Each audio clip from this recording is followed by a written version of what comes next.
नमो भगवते वासुदेवाय। ओम नमो भगवते वासुदेवाय। नारायणं नमस्कृत्य नरं चैव नरोत्तमं देवीं सरस्वतीं व्यासं ततो जयमुदीरये। नष्टप्रायेषु भद्रेषु नित्यं भागवत सेवया भगवती उत्तम श्लोके भक्तिर्भवति नैष्टिकी. So, continuing with the discussion on Srimad Bhagavatam, Canto 1, Chapter 11, Lord Krishna's entrance into Dwarka, text number 8 onwards. Aho snatha bhautasma yadvayam travishtupanamapi duradarshanam prema smita snigdha nirikshananam pashyem rupam tarva sarva sobhagam. Now the Dwarkavasis are continuing to glorify Krishna. Oh, it is a good luck that we have come again today under your protection by your presence. Although your lordship is rarely visited even by the denizens of heaven, now it is possible for us to look upon your smiling face, which is full of affectionate glances. We can now see your transcendental form, full of all auspiciousness. The Lord in his eternal personal form can be seen only by the pure devotees. But what is the meaning of this? I mean, in Kurukshetra, the battle of Mahabharat, not everybody was a pure devotee, but they still got to see Krishna. But their seeing Krishna and a devotee seeing Krishna are completely different. That's why even though Duryodhan was speaking with Krishna, Duryodhan was seeing Krishna, and Duryodhan is also a relative of Krishna. But still, he could not see him the way Arjun saw. So that is a real seeing in his full glories. Only a devotee can see. The Lord is never impersonal, but He is the supreme absolute personality of Godhead, possible to be visited by devotional service face to face, which is impossible to be done even by the denizens of higher planets. When Brahmaji and other demigods want to consult Lord Vishnu, the plenary portion of Lord Krishna, they have to wait on the shore of the ocean of milk, where Lord Vishnu is lying on white land, Shvetadvipa. This ocean of milk and the Shvetadvipa planet are the replica of Vaikuntha Loka within the universe. Neither Brahmaji nor the demigods like Indra can enter into this island of Shvetadvipa, but they can stand on the shore of the ocean of milk and transmit their message to Lord Vishnu, known as Kshirodakshaya Vishnu. Therefore, the Lord is rarely seen by them, but the inhabitants of Dwarka, because of their being pure devotees, without any tinge of the material contamination of fruitive activities and empiric philosophical speculation, can see him face to face by the grace of the Lord.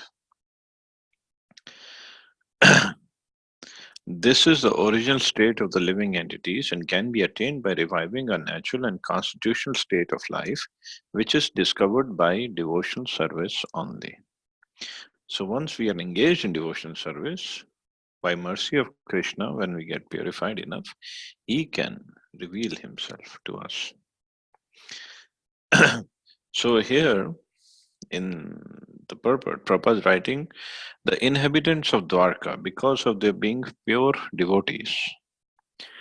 So yes, Dwarkavasis are pure devotees, Mathuravasis are pure devotees, Brajvasis are also pure devotees.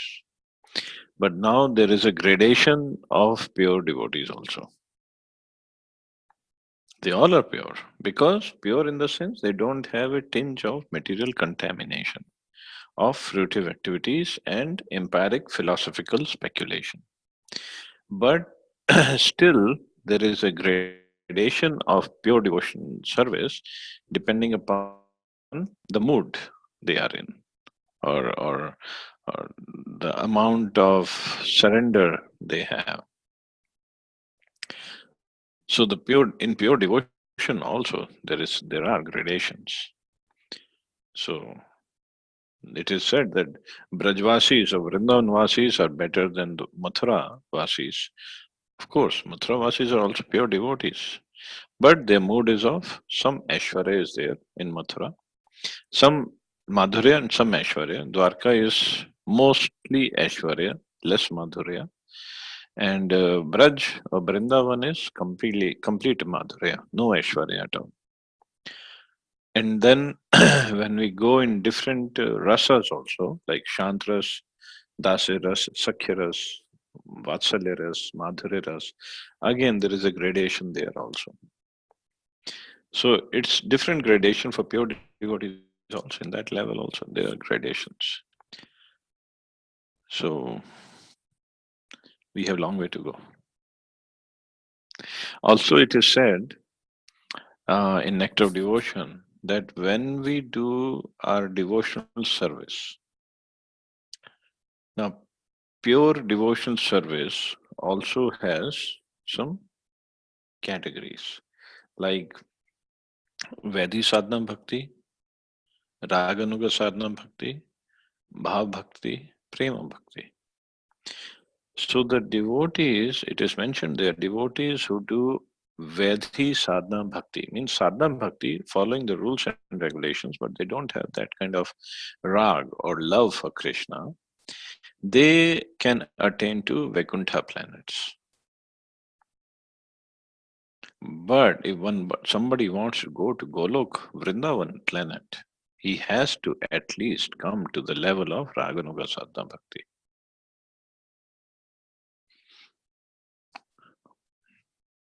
So the gradation is there also. And then if it comes to Bhava Bhakti, Prema Bhakti, then there's a different story altogether. So at least to the level of spontaneous love for Krishna, Raganuga, that state we have to come to. Text 9. Yarhambujakshap bhavan kurun madhunuvat suhridridikshya tatrabda koti pratimakshano bhaved rabim vinakshano rev nastvachita. O lotus-eyed Lord, whenever you go away to Mathura, Vrindavan, or Hastinapur to meet your friends and relatives, every moment of your absence seems like millions of years. O infallible one, at that time our eyes become useless, as if bereft of sun. So this is the mood. See how much they miss Krishna. Every moment of your absence seems like millions of years. And they're not just making it up. This is what they feel, this is their realization, and they say it. Yeah, these days when we want to just do some buttering to somebody, we can use this kind of language. But the Dwarkavasis, they are completely pure and they don't use this just to butterize or put butter on Krishna, be a sycophant. No, they are true people. And this is what their realization is. This is how much they miss Krishna. We are all proud of our material senses for making experiments to determine the existence of God. But we forget that our senses are not absolute by themselves. They can only act under certain conditions. For example, our eyes, as long as the sunshine is there, our eyes are useful to a certain extent. But in the absence of sunshine, the eyes are useless. Lord Krishna, being the primeval Lord, the supreme truth, is compared to the sun. Without him, all our knowledge is either false or partial. Opposite of the sun is darkness, and similarly, the opposite of Krishna is Maya or illusion.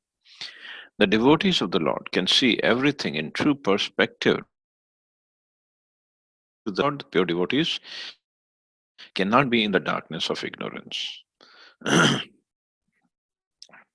So this is what Prabhupada is writing. That when the Dwarkavasi said, "Oh, infallible one, at that time our eyes become useless when you are not here, as if bereft of sun." So means until we see you, we cannot see anything. I mean, it's like if you don't see you, even if we see something with our eyes, it's not worth it. That's a proper writing. Therefore, it is necessary that we must always be in the sight of Lord Krishna so that we can see both ourselves and the Lord with his different energies. So that's why the presence of Krishna is very important. Without Krishna, even the senses, they cannot act properly. The eyes cannot see without the presence of sun. Similarly, if Krishna is not there, then the Maya or illusion will cover us over. So that's where in the shloka it means that if Krishna is not there for us, or Krishna consciousness is not there, then whatever we see, it is actually false. So that's why Krishna has to be there in our center of all our activities. Text 10. Katham vayam nath chiroshito tvayi prasanna drishtya khiltapashoshanam जीवेम ते सुंदर हास शोभितम अपश्यमाना वदनम मनोहरम इति चोदित्रिता watch प्रजानां भक्तवत्सलः शृण्वानोऽनुगृहं दृष्ट्या वितन्वन् प्राविशत् पुरम्. O Master, if you live abroad all the time, then we cannot look at your attractive face, whose smiles vanquish all our sufferings. How can we exist without your presence? Upon hearing the speeches, the Lord, who is very kind to the citizens and the devotees, entered the city of Dwarka and acknowledged all their greetings by casting his transcendental glance over them. So Krishna was very pleased hearing the speeches, hearing the words of all these Dwarkavasis. And then he entered the city of Dwarka. Lord Krishna's attraction is so powerful that once being attracted by him, one cannot tolerate separation from him. Why is this so? Because we are all eternally related with him, as the sun rays are eternally related with the sun disk. The sun rays are molecular parts of the solar radiation. Thus, the sun rays and the sun cannot be separated. The separation by the cloud is temporary and artificial. And as soon as the cloud is cleared, the sun rays again display their natural effulgence in the presence of the sun. Similarly, the living entities who are molecular parts of the whole spirit are separated from the Lord by the artificial covering of Maya or illusory energy. This illusory energy or the curtain of Maya has to be removed, and when it is so done, the living entity can see the Lord face to face, and all his miseries are at once removed. So, so all our miseries are because of this covering of Maya on our consciousness. And this process of bhakti yoga, in fact, the process of any yoga is to remove this layer of or the covering of Maya from our consciousness. Of course, when the people engage themselves in Ashtanga yoga, they can only remove covering to certain extent, not fully. When they engage in Jnana Yoga, they can only remove the covering to certain more extent. But when somebody is engaged in Bhakti Yoga, so then he does not remove the covering. Krishna himself comes and removes the covering of Maya. So that's why Bhakti Yoga process is more potent, more sublime, and more effective. Because Krishna is removing the covering. Like Chaitanya Mahaprabhu when he said Cheto Darpana Marjana, by when we engage ourselves in Sri Krishna Sankirtanam. So Krishna Nam, which is not different from Krishna, when it enters into the heart of a devotee, when he is chanting and the Nam enters the heart, so the Nam goes inside the heart and removes all the coverings, removes all the shortcomings, misgivings, everything. So the Nam, which is not different from Krishna, that is what removes the illusion. And that's what cleanses the heart. So Bhakti Yoga process, that's why it's more sublime, more powerful. In other processes, one has to depend on one's own capability. Bhakti Yoga process, one just relies on the mercy of Krishna. Of course, mercy does not come without our effort. So we have to put in our effort to try to do Bhakti Yoga or Sadhana Bhakti very, very sincerely, very, very seriously. So once we do that, then Krishna gets pleased and he removes the covering of Maya. Text 11. Madhu bhoj dasharhara kukurandak vrishnibi atmatul balar guptam nagar bhogavati miva.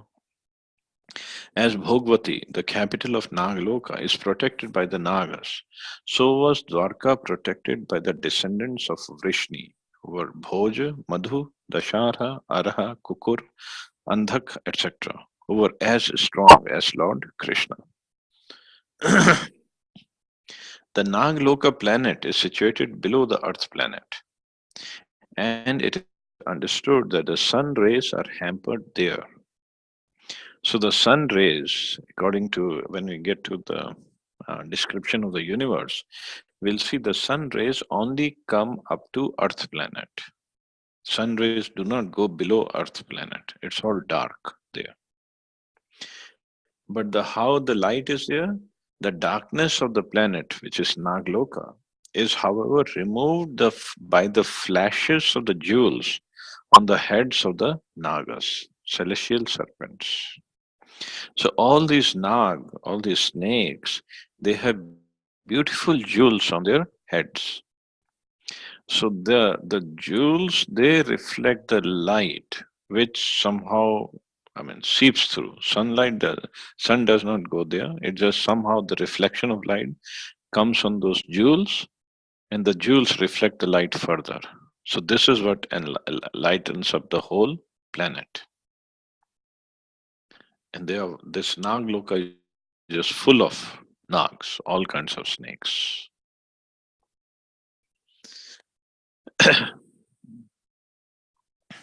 So one question may be asked: so who gets to take birth at Nagloka and get to have this beautiful jewel on his head, but he's in the body of a nag, a big snake. So I guess the snakes are very envious, even even by nature. One does not have to do anything to provoke them. They can get provoked easily. So probably the people who are very envious, but who are very protective of their property or assets. So probably they get the privilege of being born in Nagloka as a Nag, and whatever property they have, that that comes down in the form of this jewel on their head, so they can keep on protecting that jewel throughout their life. I don't know. But it is said that anybody who's very envious during this lifetime, he gets to take the birth as a snake.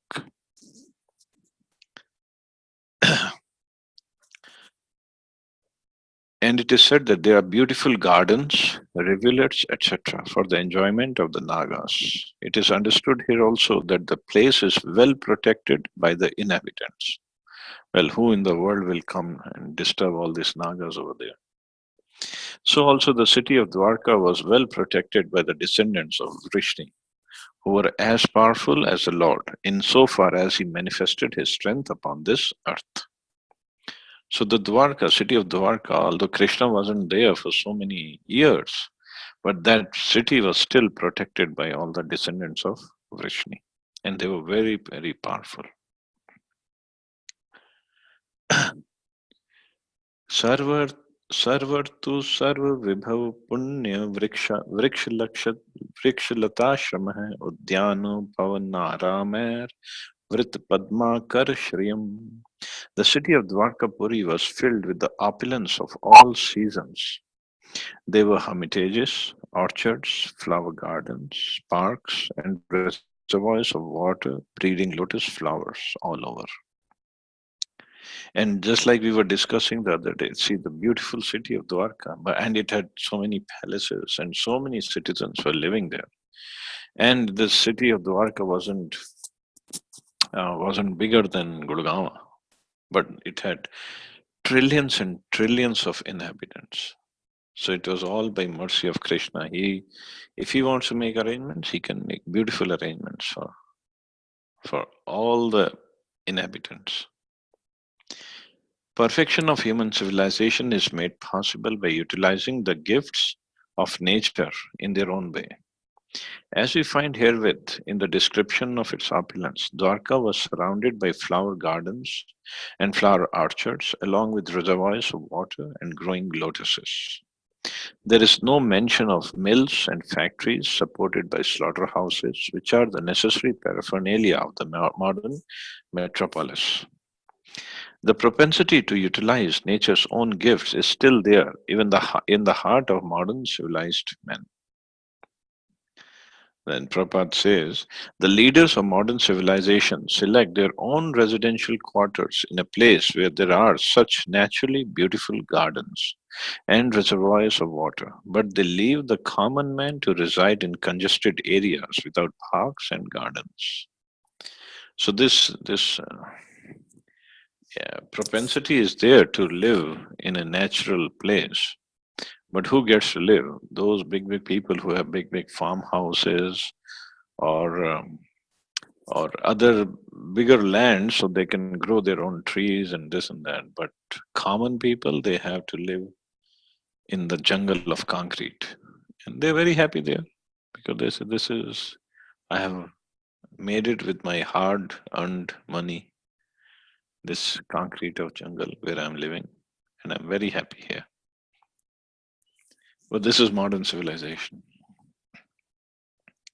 It is understood that the whole dham or residential quarter was surrounded by such gardens and parks with reservoirs of water where lotuses grew. It is understood that all the people depended on nature's gifts of fruits and flowers without industrial enterprises, promoting filthy huts and slums for residential quarters. Advancement of civilization is estimated not in the growth of mills and factories, to deteriorate the finer instincts of the human being, but on developing the potent spiritual instincts of human beings and giving them a chance to go back to Godhead. So that is the estimation, that is the advancement of civilization. When the living beings are given a chance to promote, to become spiritual, or given a chance to advance spiritually. But right now the standard of advancement is if we are materially rich, if I have better car or better factory, better this, better that, then I'm advanced. But not according to scriptures. We find herein the mention of pious trees which produce seasonal flowers and fruits. The impious trees are useless jungles only, and they can only be used to supply fuels. In the modern civilization, such impious trees are planted on the sides of the roads. So, impious trees means which have no fruits, no flowers. Human energy should be properly utilized in developing the finer sense of spiritual understanding, in which lies the solution of life. Fruits, flowers, beautiful gardens, parks and reservoirs of water with ducks and swans playing in the midst of lotus flowers, and cows giving sufficient milk and butter are essential for developing the finer tissues of the human body. As against this, the dungeons of mines, factories, and workshops develop demoniac propensities in the working class. The vested interests flourish at the cost of the working class, and consequently, there are severe clashes between them in so many ways. So, there are severe clashes always in the haves and have nots in the modern so called civilization. In older days, when everything was done in a Vedic way, natural way, there were no such clashes. And there were no strikes, no unions, nothing like that. So I'll stop here. See anybody has any questions or comments.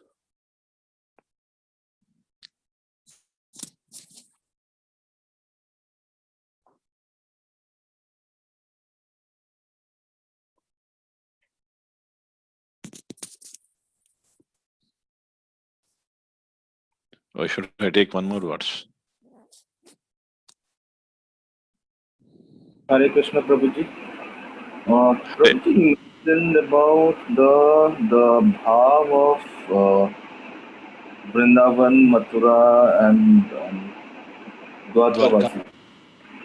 So, is there similar correlation or similar bhav for Jagannath Puri as well? Or that is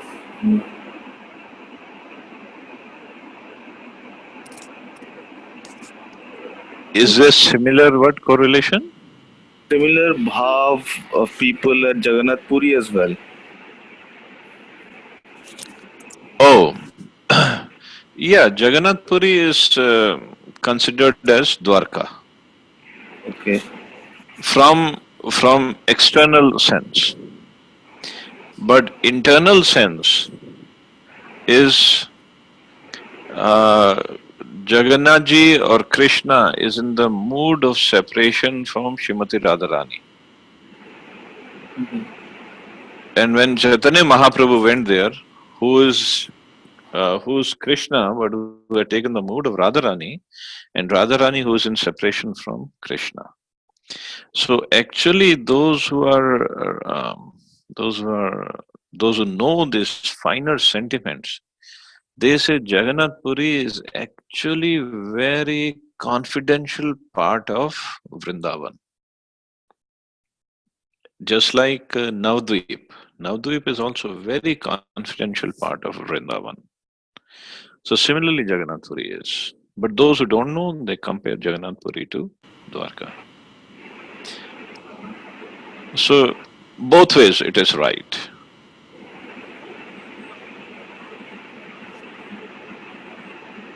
Thank you, Prabhuji. Thank you, brother. Okay, then I guess we can stop here. So you all have a wonderful day. Hare Krishna. Jai Srila Prabhupada. Hare Krishna. Thank you so